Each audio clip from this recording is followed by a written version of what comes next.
నెల్లూరు జిల్లా పొదలకూరులో వైసీపీ మరియు టీడీపీ మధ్య ఆరోపణల పర్వం తారాస్థాయికి చేరింది.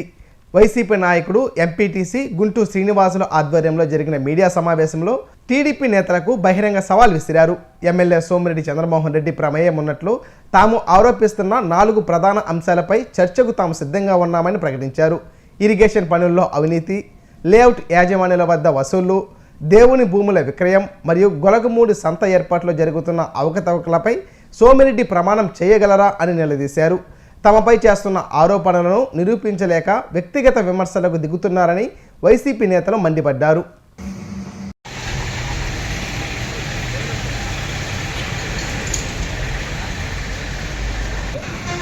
తెలుగుదేశం పార్టీ మాజీ మంత్రివర్యులు ప్రజెంట్ సర్వేపల్లి ఎమ్మెల్యే సోమిరెడ్డి చంద్రమోహన్ రెడ్డి గారికి, మొదలుకూరు తెలుగుదేశం పార్టీ నాయకులకు మేము చెప్పేది ఒకటే. మేమేం చెప్తున్నాం, నిన్నే ప్రెస్కు నోట్ రిలీజ్ చేశాం.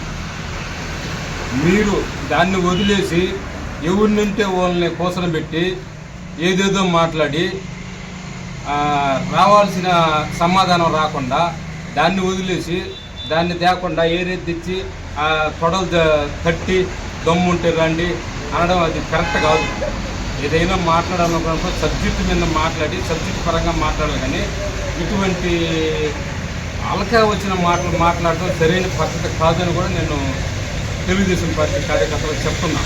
ఇంకొకటి ఏంటంటే, ఒకటే మేము 4 పదాలు చెప్పాము. ఏమి చెప్పాము? 1 ఇరిగేషన్ పనులు చెప్పాము, 2 పొదలకూరులో వేసిన సర్వేపల్లి వేసిన లేఅవుట్ గురించి చెప్పాము, 3 ఆలయ భూముల గురించి చెప్పాము, 4 వెంకయ్య స్వామి గుడి దగ్గర సంత గురించి ఒకటి చెప్పాం. వీటి గురించి మీరు ప్రమాణం చేయాలని ఉంటే దాని మీద ఈరోజు ప్రెస్ మీట్ పెట్టి మాట్లాడి దానికి ఏమన్నా మా సవాళ్ళను స్వీకరించి ఎక్కడో గుడి దగ్గరకు రమ్మంటే మేము వచ్చేదానికి సిద్ధంగా ఉన్నాం. మీరు కానీ మీ నాయకుడు సోమిరెడ్డి కానీ వచ్చేదానికి మీ సిద్ధం అయితే సవాళ్ళను స్వీకరించండి. దాన్ని పెట్టాలి, కానీ దాన్ని పెట్టకుండా ఎవరు పెట్టి మీరు ఏదేదో మాట్లాడి ఇది మంచి పద్ధతి కాదు ఇది. ఇంకొకటి, ఒక ఆయన మాట్లాడిండు, అంజద్ బాషా బాయి దొవ్వేసిండు అని చెప్పాను. బాయి దొవ్వేసిండు, అధికారం మీ దగ్గర ఉంది, అధికారులు మీ దగ్గర ఉండు, అది నిజాలు నెత్తి తేల్చండి. అట్ట కాకుండా ఏదో పుట్టగాల్సి నెత్తి వేసేస్తే సరిపోతుంది అనుకుంటే ఎట్లాగా? అది సరైన పద్ధతి కాదు. మాట్లాడేటప్పుడు భాష కరెక్ట్గా మాట్లాడాలి. ఒక ఆయన మాట్లాడాడు, నువ్వెంత నీ అంతు చూస్తావని. అది ఏం భాష? అది అంతు చూసేది ఏంటి? రెచ్చగొట్టే వ్యాఖ్యలు ఎప్పుడు చేయబకండి, అటువంటి సాంస్కృతిక తేబకండి. మేము చేసింది అభివృద్ధి కాదా పొదలకూరు ప్రజలకు తెలుసు. పొదలకూరు వాళ్ళే ఆల్రెడీ అనుకుంటారు, ఇప్పుడు కూడా ఎక్కడ కూర్చొని అనుకుంటుంది. ఆ రోజు గోవర్ధన్ రెడ్డి గారు చేసిన కాలువలే నాయన ఈ వాళ్ళు వేసిన రోడ్లని ఇప్పుడు ఎవరు చేయలేదని పబ్లిక్ అనుకుంటారు. అది మీకు కూడా తెలుస్తుంది. ఒక ఆయన అన్నాడు, పంచాయతీ ఎలక్షన్లో మేము బుద్ధి చెప్తాం. సరే, మీరు చెప్తారో మేము చెప్తాం, ఆ రోజుకి తెలుసద్ది. దాని గురించి ఏమి కంగారు పడాల్సిన పని లేదు, ఇంకా టైం ఉంది కదా. దాన్ని ఇంతలేక మాట్లాడడం దానికి.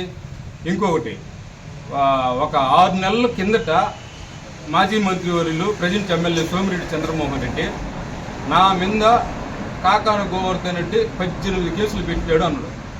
18 కేసులు పెడితే మీరు ఎందుకు దాన్ని ఎంక్వైరీ చేయమని సిబిఐకి పోలేదు? మీరు ఎందుకు పోవచ్చు కదా?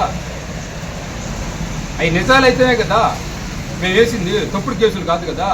ఈరోజు మా నాయకుడి మీద కాకాన గోవర్ధన్ రెడ్డి మా నాయకుడి మీద వేసిన కేసులు తప్పుడు కేసులు కాబట్టి మగోళ్ళలాగా పోయి సిబిఐ ఎంక్వైరీని కోరాడు. ప్రభుత్వం స్పందించుకుంటే సిబిఐ ఎంక్వైరీని కోరి కోర్టులో వేసాడు. దానికి ఎవరిది న్యాయం ఎవరిది అన్యాయం అనేది తెలిసిపోతుంది కదా అక్కడ. ఇదంతా వదిలేసి ఏదేదో మాట్లాడి అవినీతి కాకుండా పోద్ది అనేది మాట్లాడటం అది కరెక్ట్ కాదు. అవినీతి ఈ ముమ్మాటికి అవినీతే. దీని గురించి మీరు చర్చకొచ్చే పని అయితే రండి, ఏ గుడికాడికి రమ్మన్నా మేము సిద్ధంగా ఉన్నాం.